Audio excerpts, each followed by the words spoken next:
وقال النبي صلى الله عليه وسلم من قرأ آية الكرسي دبور كل صلاة مكتوبة لم يمنعه من دخول الجنة إلا الموت إلى آخر الحديث.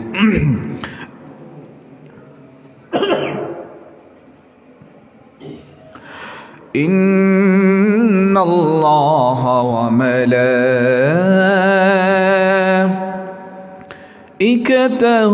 يصلون على النبي يا أيها الذين آمنوا صلوا عليه وسلموا تسليما. اللهم صل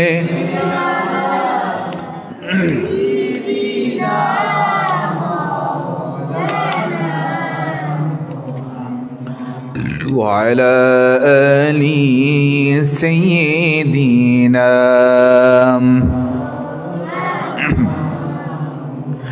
مدينة مدينة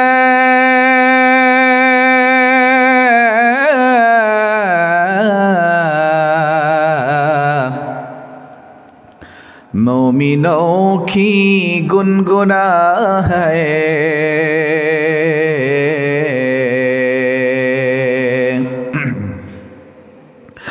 दीदारे Medina आशिकों की तमन्ना है। अल्लाहुम्मा सल्ले सय्यिदना मौलाना वअला आलि सय्यिदना।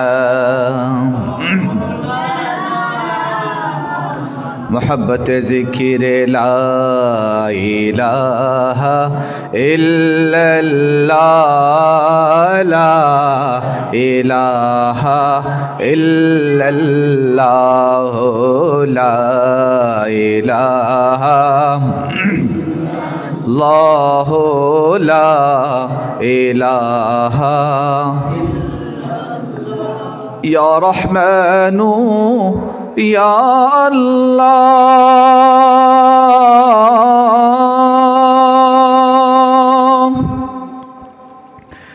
या मन्नानु या अल्लाह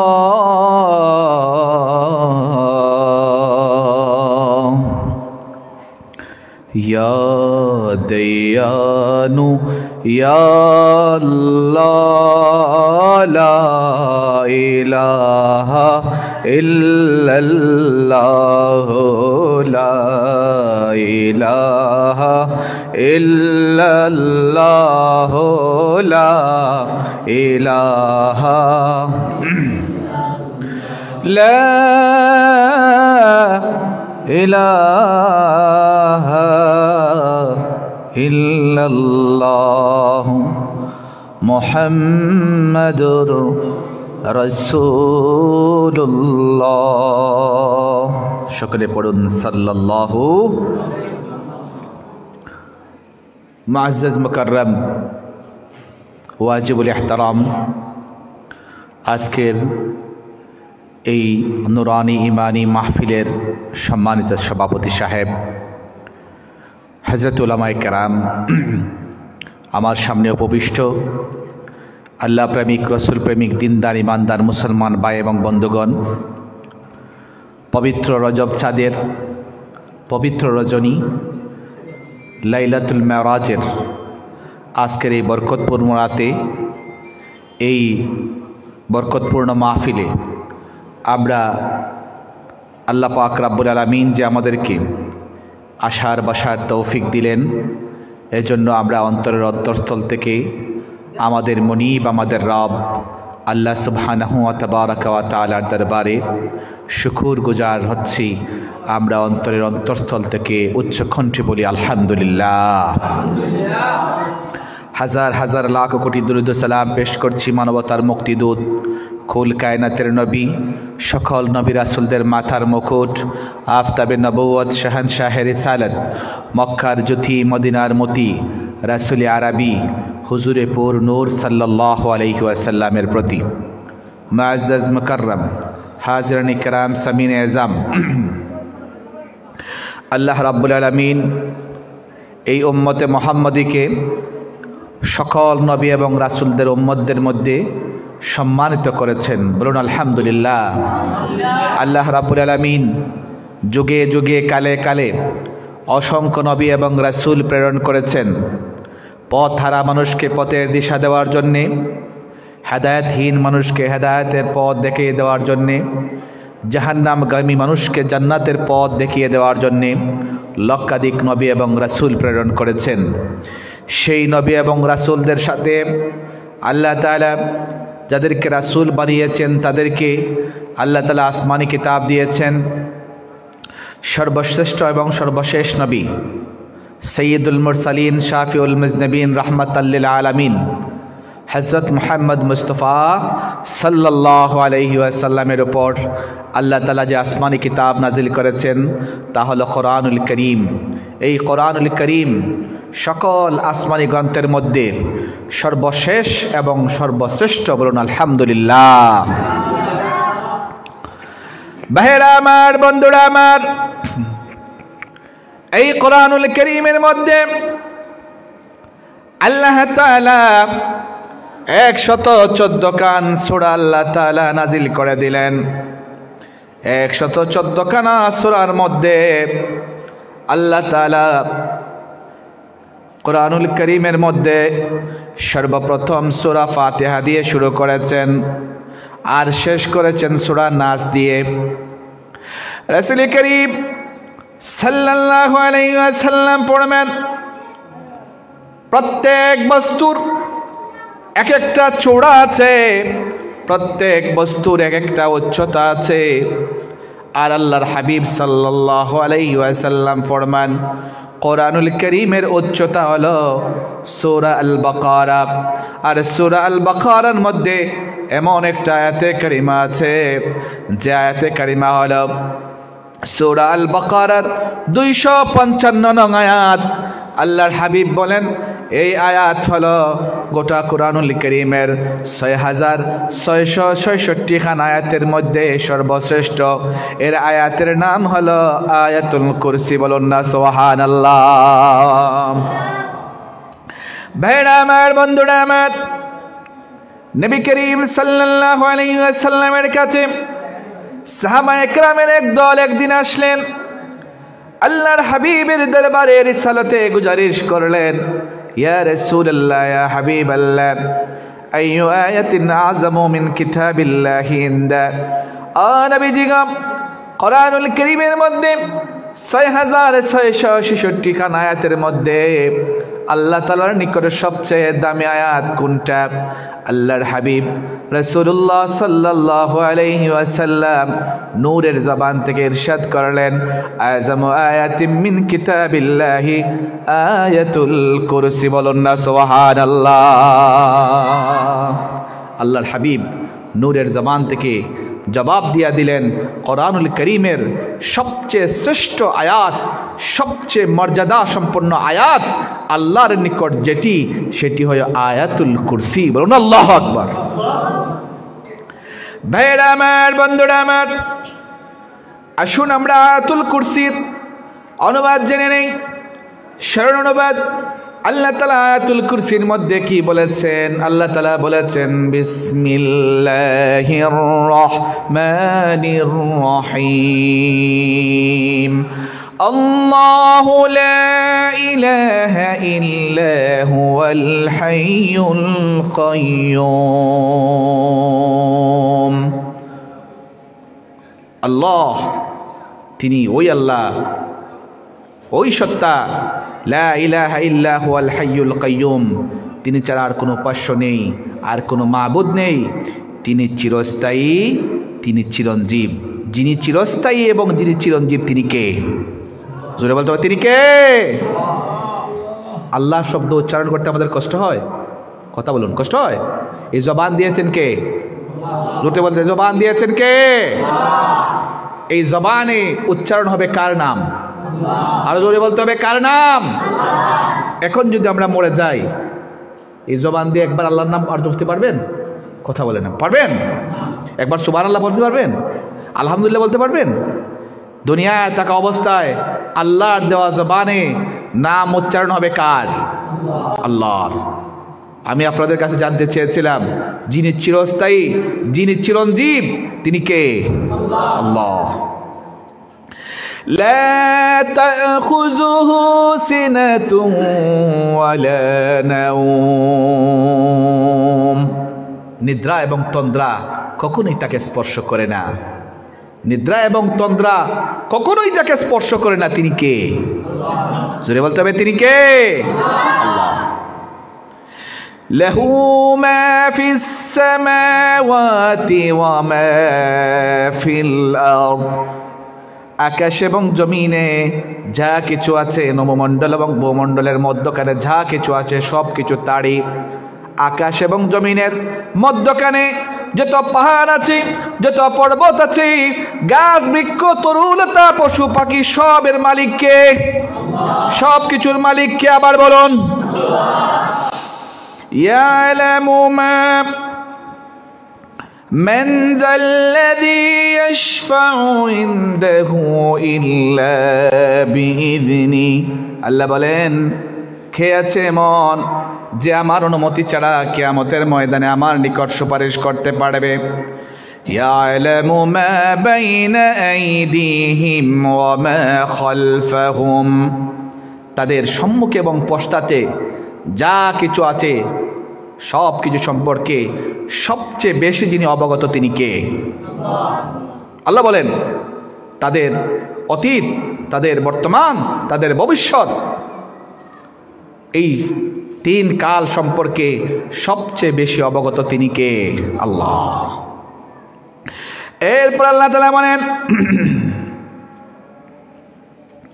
ওয়ালা ইউহিতুনা বিশাইইম মিন ইলমিহি ইল্লা বিমা শাআ।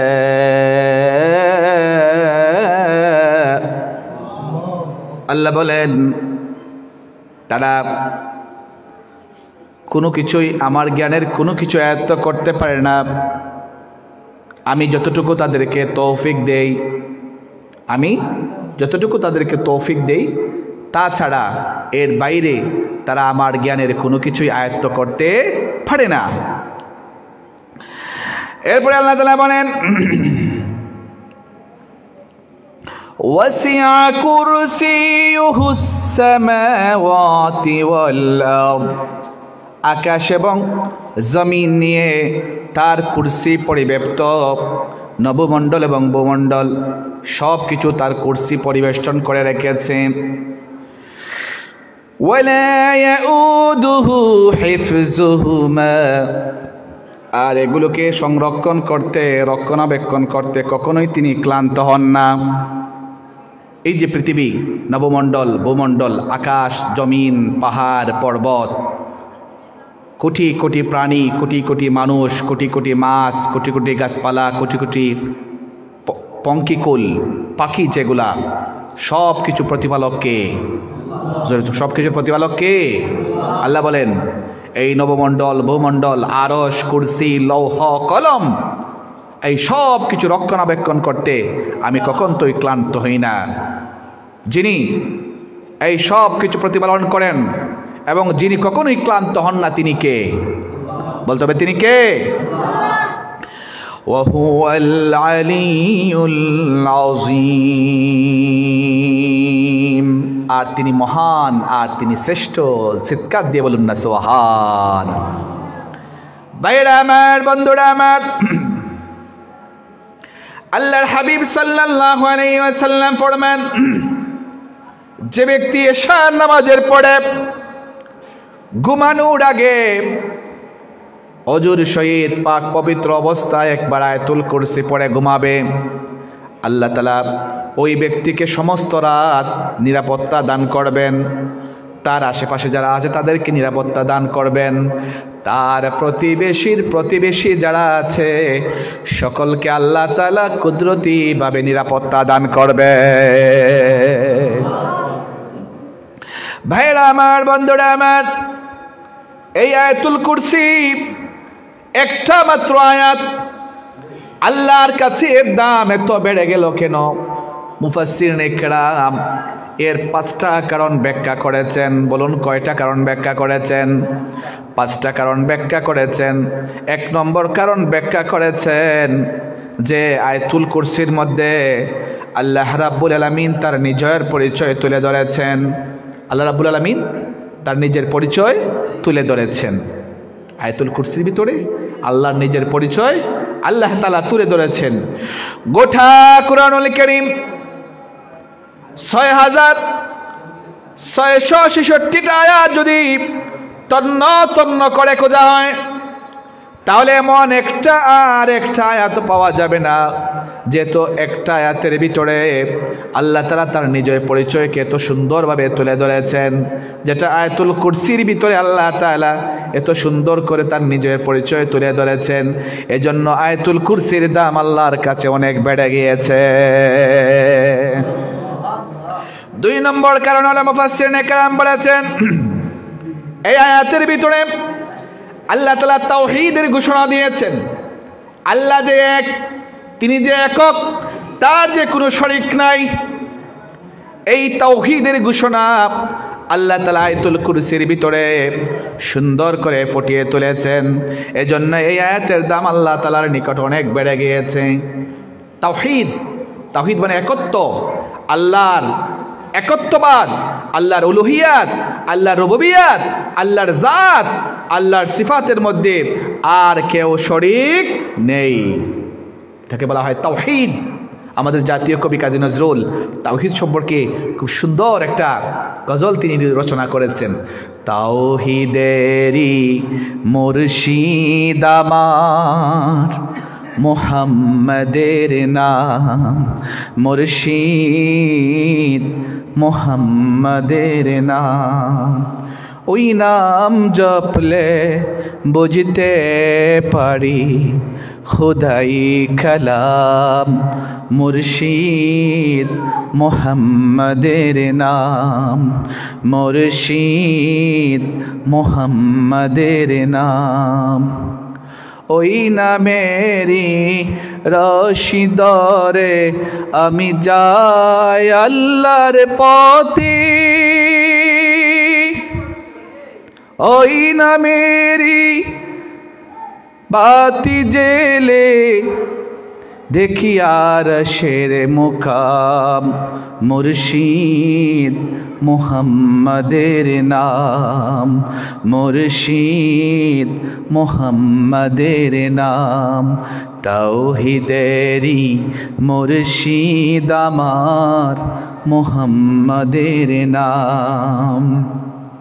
ভাইরা আমার, বন্ধুরা আমার, এরপরে মুফাসসিরিনে কেরাম বলেছেন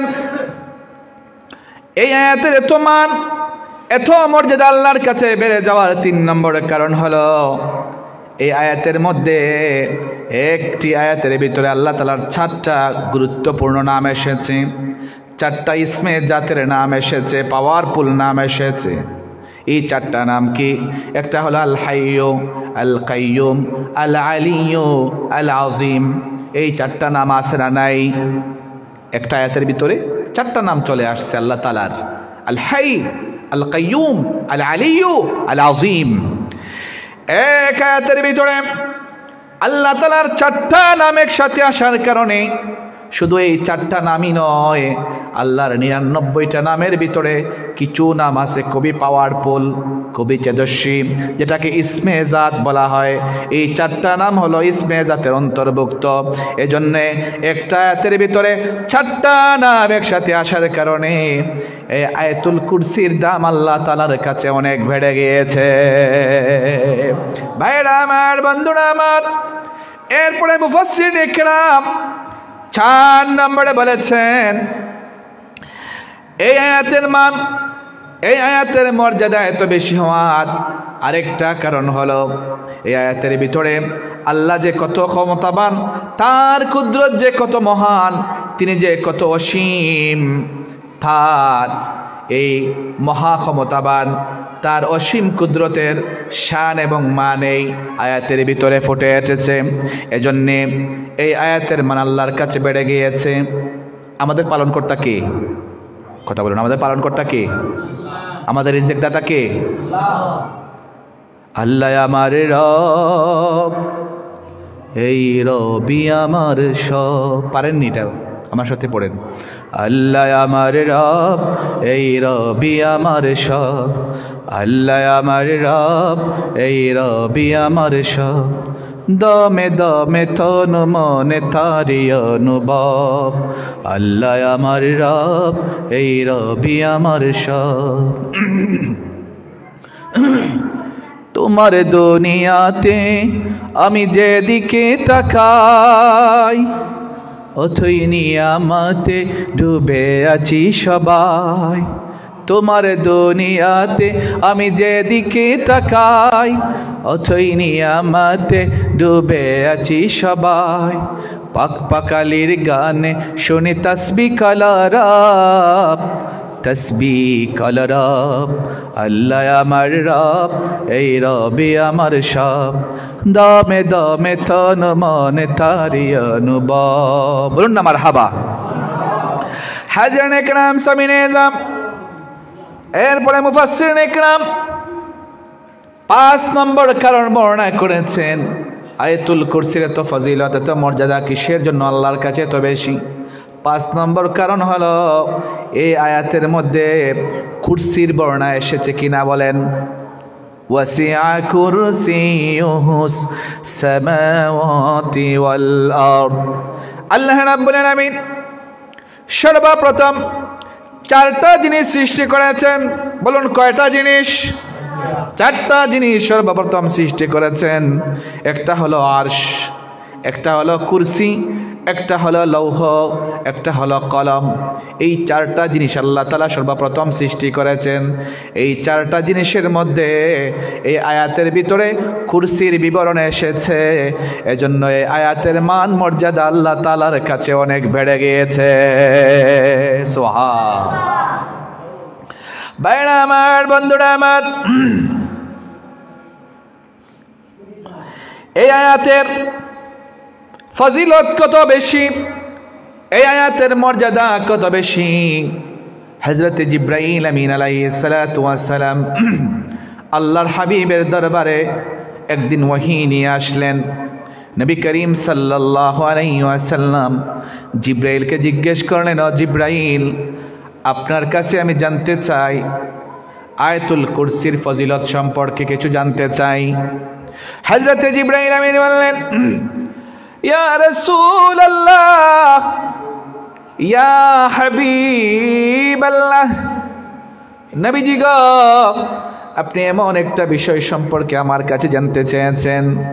আয়াতুল কুরসির ফজিলত এত বিশাল, এত বিশাল, শুধু বলাই যাবে, বলাই যাবে।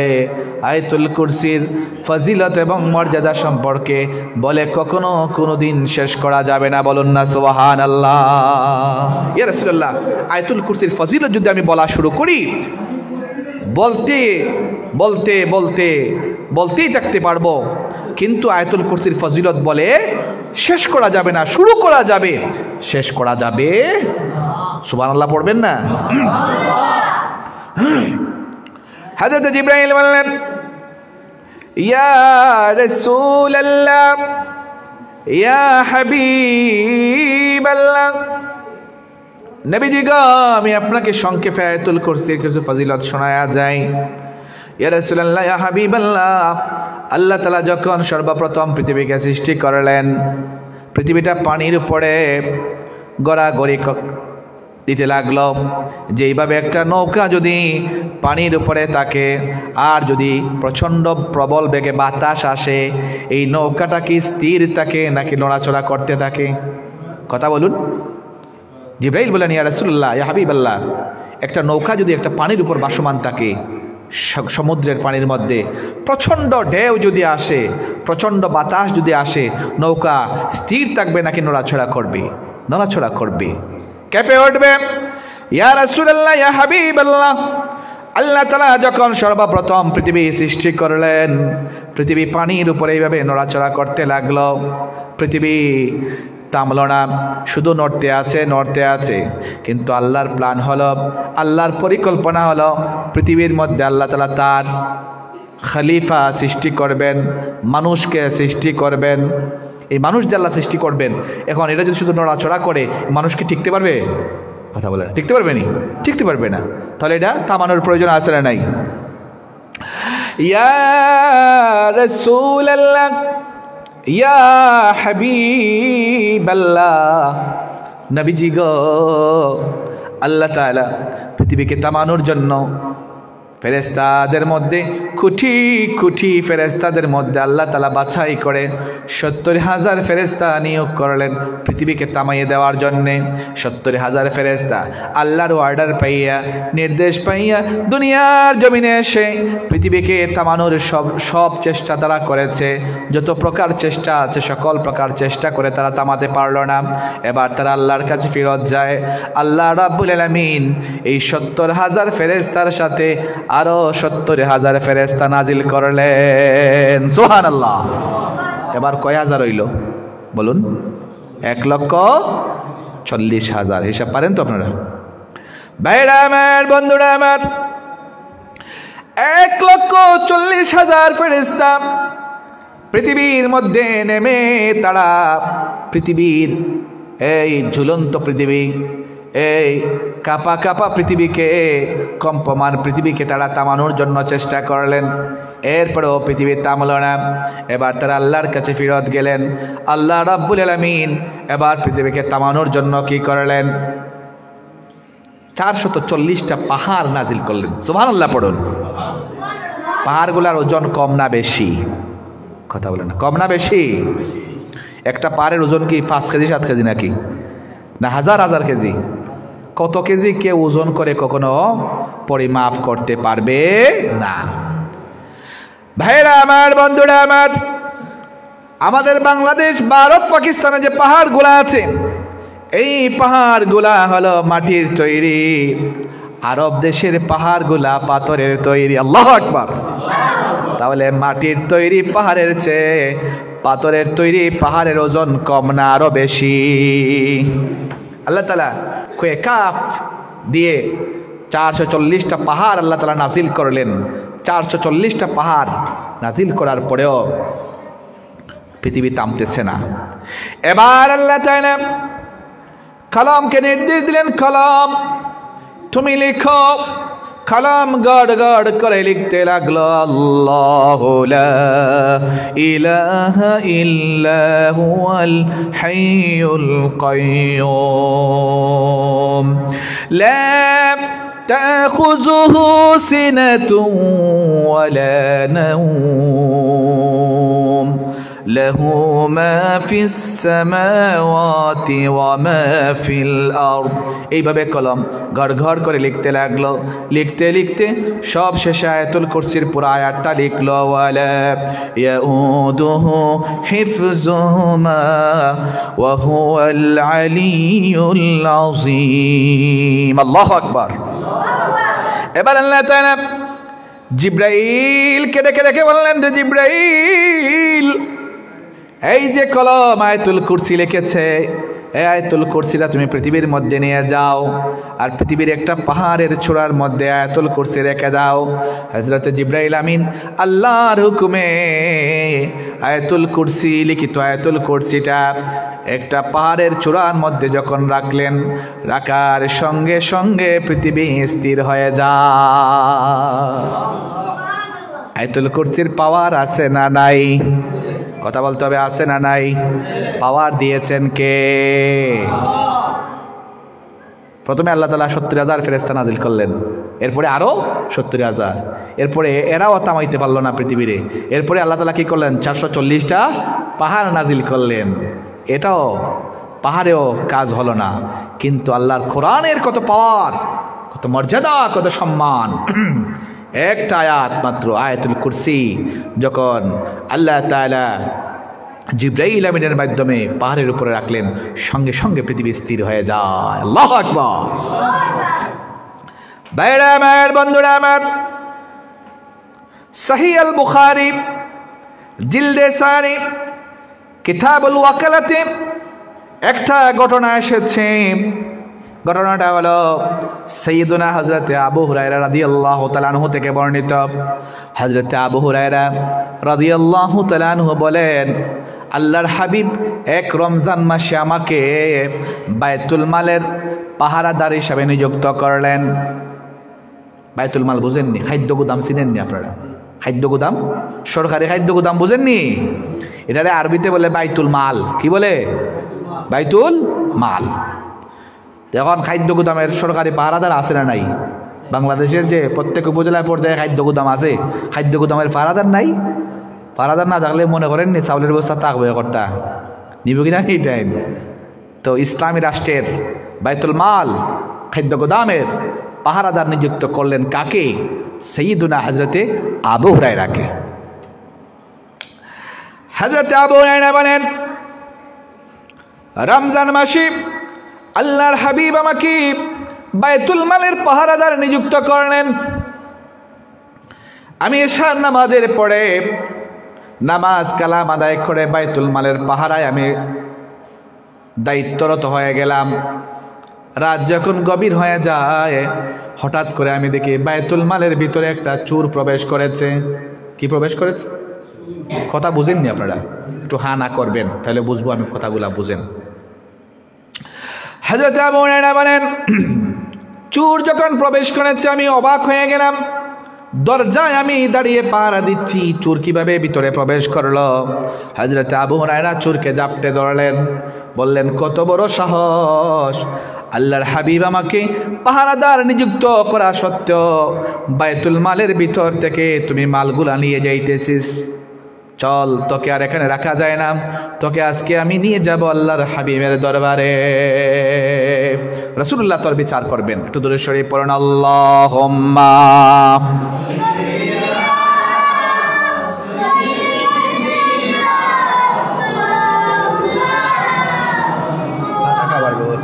কি মানুষ সাইয়্যিদিনা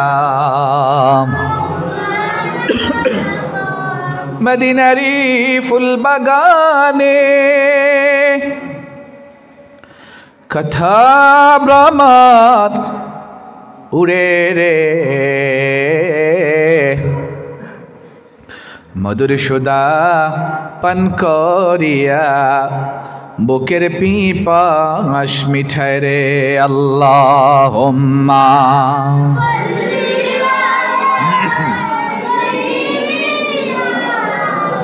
মৌলানা মুহাম্মদ ওয়ালা সাইয়্যিদিনা।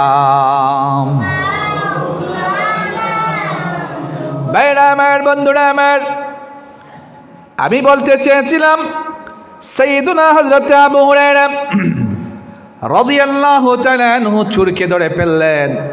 এবার চোর কেঁদে দিল, বলল, ভাই আবু হুরায়রা, আমি খুব গরিব মানুষ, আমি পেটের খিদায় পেটের জ্বালায় চুরি করতে এসেছি, মেহেরবানি করে আমাকে ছেড়ে দাও, আমি আর কখনো জীবনে আসবো না। হযরত আবু হুরায়রা বলেন, ফারহিমতুহু ওয়া খাল্লাইতু সাবিলা, আমার দিলের ভিতরে দরদ আসলো, আমি চোরকে ছেড়ে দিলাম। সাহাবায়ে কেরামের ভিতর তো রহম দিল ছিল। কি কন আপনারা? আমরা ওইটা তো সুরে দুই রাখেছো, উত্তম মধ্যম দিতাম। আল্লাহ রসুলের সাহাবী তো খুব দরদ মন, রাহমাতাল লিল আলামিনের পরশপ্রাপ্ত। আল্লাহু আকবার। হযরত আবু হুরায়রা বলেন, ফারহিমতুহু ওয়া খাল্লাইতু সাবিলা, আমার তার কাঁদন দেখে, তার এই ক্রন্দন দেখে আমার ভিতরে দরদ চলে আসলো, আমি তাকে ছেড়ে দিলাম। আবু হুরায়রা বলেন, রাত্রি শেষ হয়ে গেল, ফজরের আজান কানে ভেসে আসলো। মসজিদে নববীর মধ্যে নামাজ পড়ার জন্য গেলাম। নামাজ শেষে আল্লাহর হাবিবের সামনে আমি গেলাম এই ঘটনা বর্ণনা করার জন্যে। আল্লাহর হাবিব আমাকে দেখে একটা মুস্কি হাসি দিলেন আর বললেন, রে ও আবু হুরায়রা, ইয়া আবা হুরায়রা, মা ফাআলা আসিরুকাল বারিহা। আল্লাহু আকবার। বললেন, রে আবু হুরায়রা, তোমার চুরের খবর কি? সুবহানাল্লাহ পড়ুন। আবু হুরায়রা বলেন, আমি বলার আগেই নবীজি বলে দিলেন আমাকে, ইয়া আবা হুরায়রা, মা ফাআলা আসিরুকাল বারিহা, তুমি যে চুর ধরেছিলে গত রাত্রিতে, তোমার চুরের খবর কি? হযরত আবু হুরায়রা বলেন, ইয়া রাসূলুল্লাহ, ইয়া হাবিবাল্লাহ, চোর বলেছে সে কিদার জ্বালায় অসহায় মানুষ, গরিব মানুষ চুরি করতে এসেছিল। আমি যখন তাকে ধরে ফেলেছি খুব বেশি করে কান্নাকাটি করেছে, বলেছে আর কখনো আসবে না। ইয়া রাসূলুল্লাহ, আমার দিলের মধ্যে তার কাঁদন দেখে দরদ এসে গেছে, আমি তাকে ছেড়ে দিয়েছি। আল্লাহর হাবিব বলেন, ছেড়ে দিয়েছ, ভালো করেছ, তবে জেনে রাখো ওই চোরটা আগামীকাল আবারও চুরি করতে আসবে। সুবহানাল্লাহ। আবু হুরায়রা চিন্তায় পড়ে গেলেন। পরবর্তীতে আবার তিনি মনে মনে ভাবলেন, আল্লাহর হাবিবের কথা তো মিথ্যা হতে পারে না। হযরত আবু হুরায়রা বলেন, দ্বিতীয় দিন আবার আমি বাইতুল মাল পাহারায় লিপ্ত হয়ে গেলাম, দায়িত্ব পালন করতেছিলাম।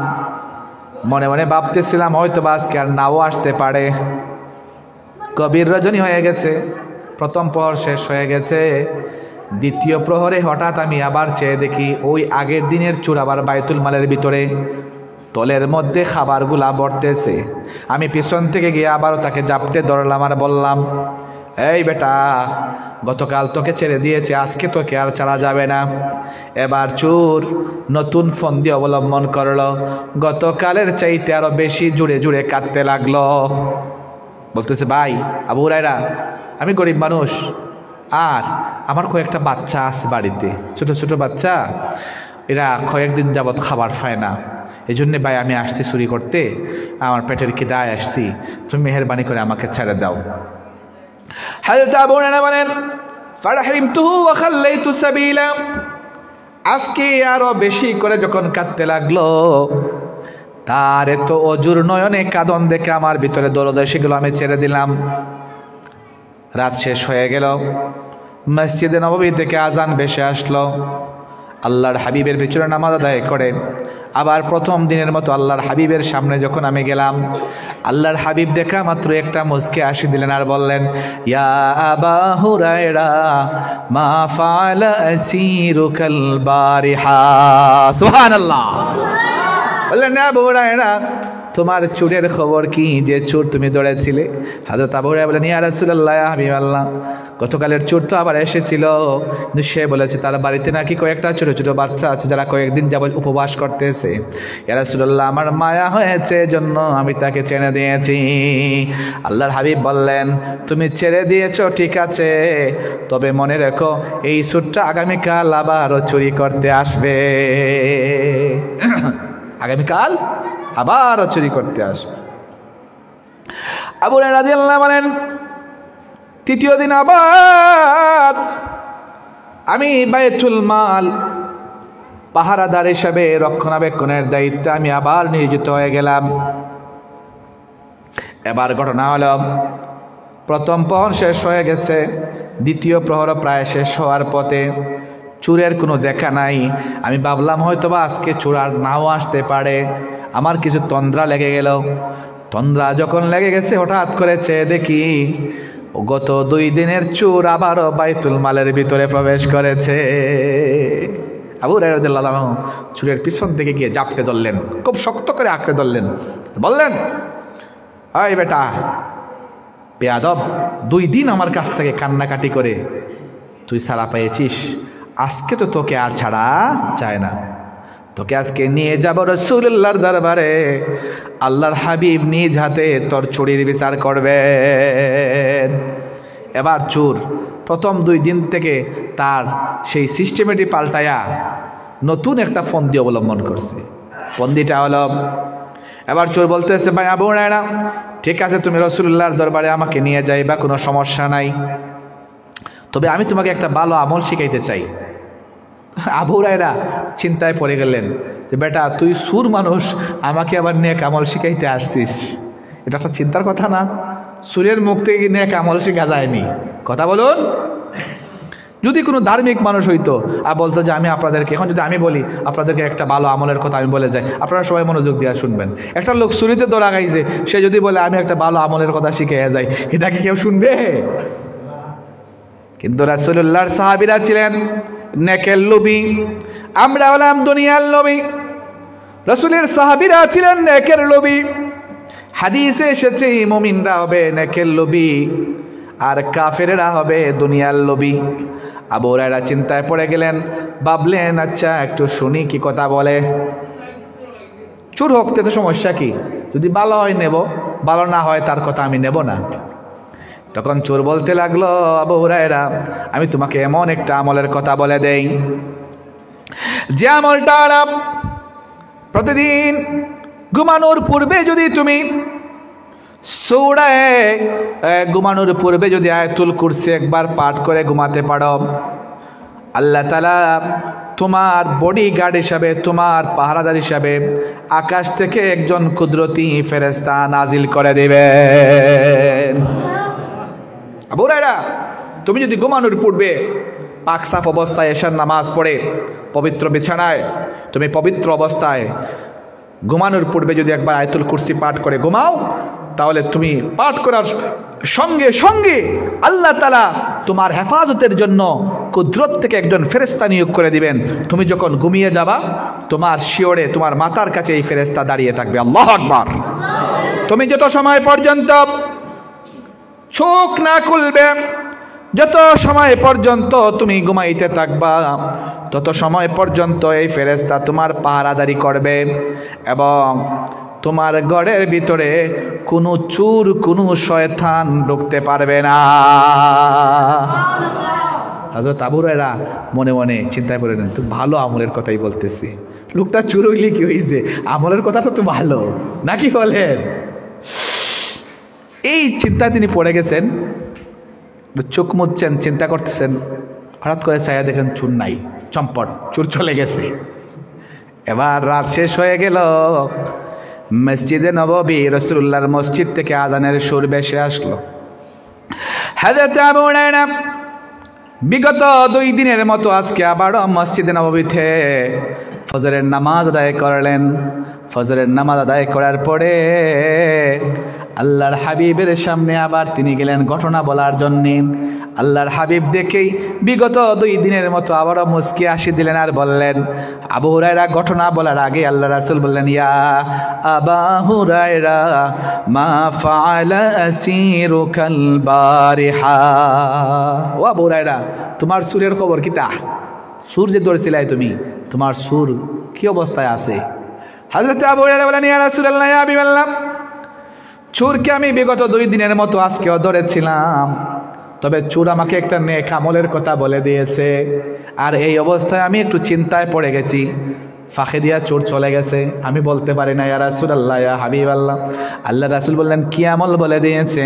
হযরত আবু হুরায়রা বলেন, ইয়া রাসূলুল্লাহ ইয়া হাবিবাল্লাহ, চোর আমাকে বলেছে যদি আমি প্রতি রাতে ঈশান নামাজের পরে পাক পবিত্র অবস্থায় পাক পবিত্র বিছানায় ঘুমানোর পূর্বে যদি একবার আয়াতুল কুরসি পড়ে আমি ঘুমাই, আল্লাহ তাআলা নাকি কুদরতিভাবে আমার পাহারার জন্য একজন ফেরেশতা নাজিল করবেন এবং আমি ঘুম হতে ওঠার আগ পর্যন্ত এই ফেরেশতা আমার হেফাজতের জন্য পাহারাদার নিযুক্ত হয়ে যাবেন। আমার ঘরে কোনো চোর কোনো শয়তান প্রবেশ করতে পারবে না। আল্লাহর হাবিব বললেন, আমা ইন্নাহু كد كذب وسيعود أما إنه صدق ولكنه كذوب। আবু হুরায়রা আমা ইন্নাহু সাদাকা, চোর যে কথাটা বলেছে কথাটা সত্য বলেছে, ওয়ালাকিন্নাহু কাযুব, কিন্তু সে একজন মিথ্যাবাদী। তুমি কি চিনো এই লোকটা কে? হযরত আবু হুরায়রা বলেন, ইয়া রাসূলুল্লাহ ইয়া হাবিবাল্লাহ,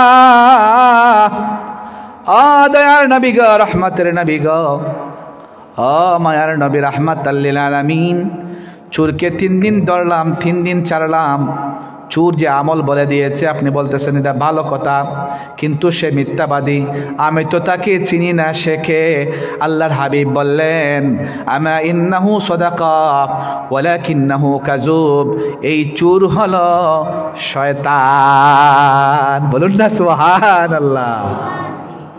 চোর তো জানে, চোর তো শয়তান, শয়তান তো জানে কোন আমল করলে মানুষের ঘরে ঢুকতে পারবে, কোন আমল করলে মানুষের ঘরে ঢুকতে পারবে না। যে হাদিসটা আপনাদের শোনালাম সহিহ আল বুখারী থেকে, এটা কি বানোয়াট কিচ্ছা না হাদিসের কথা? কথা বলুন, কিচ্ছা না হাদিস? আবার বলুন, কিচ্ছা না হাদিস? হাদিস থেকে শোনাইছি আমি। সহিহ আল বুখারী জিলদে সানি কিতাবুল ওয়াকালাতে ঘটনাটা আছে। একটু দরুদ শরীফ পড়ুন। আল্লাহুম্মা সাল্লি আলা সাইয়্যিদিনা মাওলানা ওয়া আলা আলি সাইয়্যিদিনা। আল্লাহ তুমি রহম করো, नसीब खड़ा मदीना, नूर नबी के ना देखैया कब्र देशे निया। अल्लाहुम्मा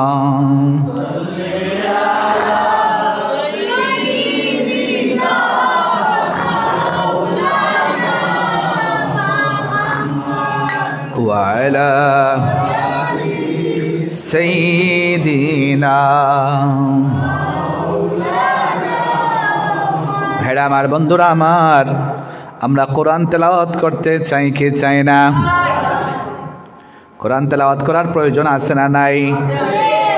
আল্লাহর হাবিব বলে দিলেন, আল কোরআন হুজ্জাতুল লাকা ওয়া মা আলাইকা, কিয়ামতের ময়দানে এই কোরআন কারো পক্ষে সাক্ষী হয়ে যাবে, আবার কারো বিরুদ্ধে এই কোরআন সাক্ষী হয়ে যাবে। কারো পক্ষে সাক্ষী হবে, যার পক্ষে কোরআন সাক্ষী হয়ে যাবে রে ভাই, কিয়ামতের দিন এই কোরআন যুদ্ধ করে গুনাহগার বান্দাকে জান্নাত পর্যন্ত পৌঁছায়া দিবে। আর যার বিরুদ্ধে সাক্ষী হয়ে যাবে, মনে রাখবেন আল্লাহর দরবারে আপনি আসামির কাঠগড়ায় দাঁড়া হয়ে যাবেন, আপনার ঠিকানা হয়ে যাবে জাহান্নাম। বলুন না নাউজুবিল্লাহ। কথা হলো, কার পক্ষে সাক্ষী হবে? সাক্ষী হবে তার পক্ষে যারা প্রতিদিন কোরআনুল কারীমকে তেলাওয়াত করে, তেলাওয়াত শেষে মুখে লাগায়, চুমু দেয়, বুকে লাগায়। কিয়ামতের ময়দানে এই কোরআন তার পক্ষে সাক্ষী হয়ে যাবে। আল্লাহু আকবার। আর যারা কোরআনুল কারীমকে বস্তনের ভিতরে প্যাকেট করে ঘরের ভিতরে রেখে দেয়, ঘরের ভিতরে কোরআন আছে, আবার ঘরের ভিতরে গান বাজনা আছে, এমন ঘর আছে না নাই? এই যে অবস্থা আমাদের মুসলমান হইয়া আজকে আমরা কোরআনুল কারীম তেলাওয়াত করি না, কোরআনুল কারীম এর চর্চা নাই, কোরআনুল কারীমের আমল নাই। রমজানুল মুবারক আসলে কিছু মানুষ ইল্লা মাশাআল্লাহ তেলাওয়াত করেন, কিন্তু সারা বৎসর কা বৎসর চলে যায়, বস্তনির মধ্যে কোরআনের খাবারের মধ্যে ময়লা এবং বালিতে 1 ইঞ্চি পুরো হয়ে যায়, দুই খাবারটা কখনো দইয়া দেয় না। কিন্তু ঘরের ভিতরে টিভির খাবার প্রতি সপ্তাহে সপ্তাহে দইয়ে দেয়, আছে না নাই? এটা কি মুসলমানের চরিত্র হতে পারে? এটা কখনো কোনো ভালো মুসলমানের বৈশিষ্ট্য হতে পারে না। এজন্য প্রতিদিন আমাদেরকে কোরআন তেলাওয়াত করতে হবে। আল্লাহর হাবিব বলেন, যেদিন আমরা দুনিয়া থেকে বিদায় হয়ে যাব, খবরে যখন আমাদেরকে রাখা হবে, ইদা উকবিরাল মাইত আতাহু মালাকানি আসওয়াদানি আরযাকানি ইয়কালু লিআহাদিহিমাল মুনকার ওয়া আখিরুন নাকির। মুনকার নাকির যখন কবরে চলে আসবে, এই কবরে, অন্ধকার কবরে, তখন আপনার বিবি, বাচ্চা, বন্ধু বান্ধব, দুনিয়ার কোনো মানুষ আপনার সঙ্গী সাথী হবে না, কোনো বাতি থাকবে না, কোনো বিছানা থাকবে না। ওই দিন একমাত্র আপনার সঙ্গী হবে আপনার নেক আমল। আল্লাহর হাবিব বলেন, যারা বেশি বেশি করে কোরআনে পাকের তেলাওয়াত করবে, ওই কোরআনুল কারীমের তেলাওয়াত তার অন্ধকার কবরে আলো হয়ে যাবে, লাইট হয়ে যাবে। সুবহান। নামাজ আপনার সঙ্গী হবে, কোরআন তেলাওয়াত আপনার সঙ্গী হবে, রোজা আপনার সঙ্গে হবে। এজন্য ভাইরা আমার, বন্ধুরা আমার, বেশি বেশি করে কোরআন তেলাওয়াত করতে হবে। যেই ঘরে কোরআন তেলাওয়াত আছে, এই ঘরে রহমত আছে না নাই? কথা বলুন। আজকে ঘরের মধ্যে স্বামী স্ত্রীতে ঝগড়া কিসের জন্য? কোরআন তেলাওয়াত নাই। সকালে উঠেই গান, সিডি, অডিও, বিভিন্ন সিরিয়াল, নাটক আছে না নাই? রাত এশার নামাজ নাই, কিন্তু মা সিরিয়াল, বাবা সিরিয়াল, জি বাংলা, স্টার জলসা দেখতে দেখতে একটা দুইটা হয়ে যায়, আছে না নাই? এরপরে ঘুম দেয়, এক ঘুমে একবারে সকাল ফজর পেরিয়ে 9-10টা হয়ে যায়, এমন লোক আছে না নাই? এজন্য এই ঘর থেকে আল্লাহর রহমত বিদায় হয়ে যায়, বলুন নাউজুবিল্লাহ। ঘরে ঘরে আবার কোরআনুল কারীমের তেলাওয়াত চালু করতে হবে। সকালের মাকতব আমাদের কায়েম রাখতে হবে। সকালের মাকতব আজকে যদি উঠে যায়, আপনার বাচ্চারা, আমার বাচ্চারা, ওদের ভবিষ্যতে নাস্তিক মোরতাদ হওয়া এটা বেশি আশ্চর্যের কিছু নয়, ঠিক কিনা বলুন? এই মাকতবের মধ্যে যে শিক্ষা দেওয়া হয়, এই শিক্ষাটাই তার অন্তরের মধ্যে গেঁথে যায়। পরবর্তীতে সে ধর্মীয় শিক্ষা পাক আর না পাক, সারা কাদামাটির মধ্যে যেভাবে আঙ্গুল দিয়ে যদি কোনো রেখা আঁকা হয়, কাদামাটি যখন শক্ত হয়ে যায় এই রেখাটা তখনও বলবৎ থাকে। এইভাবে একজন কোমল শিশুর ভিতরে যখন আপনি ছোট্টবেলায় কোরআনুল কারীমের তেলাওয়াত, কোনটা হালাল, কোনটা হারাম, কোনটা পাক, কোনটা না পাক, রাসূল পাকের মহাব্বত, তাজিম, এইগুলা যদি তার ভিতরে আপনি বদ্ধমূল করে দিতে পারেন, ইনশাআল্লাহ দুনিয়ার কোনো অপশক্তি তাকে কি করতে পারবে না, গুমরাহ করতে পারবে না, ঠিক কিনা বলুন? এজন্যে আমার কথা আমি শেষ করছি। পরবর্তী বক্তা যিনি ইনশাল্লাহ চলে আসবেন, আমি আর একটা প্রোগ্রামে যেতে হবে, অনেক দূরে বালাগঞ্জে, উসমানীনগরে যেতে হবে। এখান থেকে আমি সোজা গাড়িতে উঠে চলে যাবো ইনশাল্লাহ। সকলের কাছে দোয়া চাচ্ছি পরবর্তী বক্তা যিনি ইনশাল্লাহ নিয়ে আসবেন। তো আমরা আজকে যে আলোচনা করলাম, আপনাদের মনে আছে কিনা আবার আপনাদের রিমাইন্ড করতেছি, আয়াতুল কুরসির ফজিলত সম্পর্কে আজকের আলোচনা হয়েছে। আল্লাহ পাক যেন আমাদের সকলকে প্রতিদিন ঘুমানোর পূর্বে আয়াতুল কুরসি পড়ার তৌফিক দেন। সকলে বলি আল্লাহুম্মা আমিন।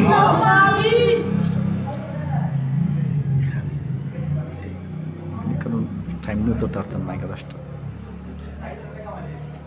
আর আচ্ছা 5 মিনিট করুন, আমাদের ওই খেউটে যে একটা রোজগুলো কাজ তারা হয়ে যায় কোনে এই কোন রাখি না 10টা আগে ঠিক আছে। 5 মিনিট করুন আর এর ভিতরে আমি দোয়া করে দেব আর খেতে দেবা ওই